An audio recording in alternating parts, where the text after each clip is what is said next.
কতবার ভেবেছো এবার জীবনটা বদলে দেব, নতুন একটা কাজ শুরু করবে, নতুন লাইফস্টাইল, নতুন লক্ষ্য।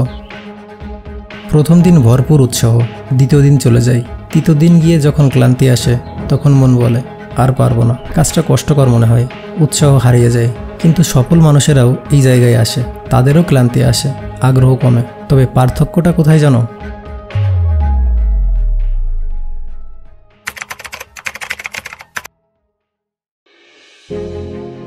তুমি যখন নতুন কিছু শুরু করো, মস্তিষ্ক ডোপামিন রিলিজ করে, একটা ফুরফুরে অনুভূতি।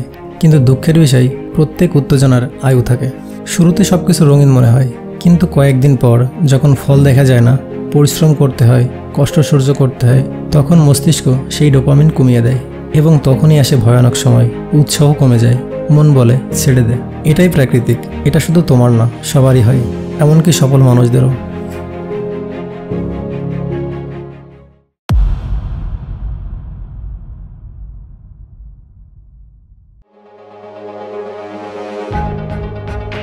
সফল মানুষেরা জানে উৎসাহ দিয়ে কাজ হয় না, কাজ হয় অভ্যাস আর শৃঙ্খলায়। তারা জানে শুরুতে যতই ভালো লাগুক, মাঝপথে যখন খারাপ লাগবে, তখন যদি ধরে না রাখা যায় তাহলে কখনোই শেষ করা যাবে না। তারা জানে প্রত্যেক কাজের একটা কঠিন সময় আসে, আর সেই সময়টাই জয় করার নামই সাকসেস।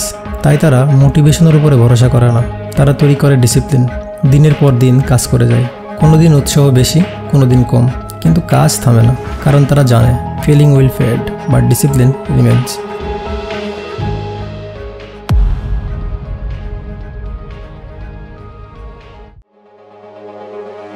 তুমি যদি প্রতিদিন ঠিক একটা নির্দিষ্ট সময় ঠিক করে প্রতিদিন একটা কাজ করো, যে কাজ তোমার স্বপ্নের দিকে এগিয়ে নিয়ে যাবে, দেখবে উৎসাহর দরকার হবে না, অভ্যাসই তোমাকে টেনে নিয়ে যাবে।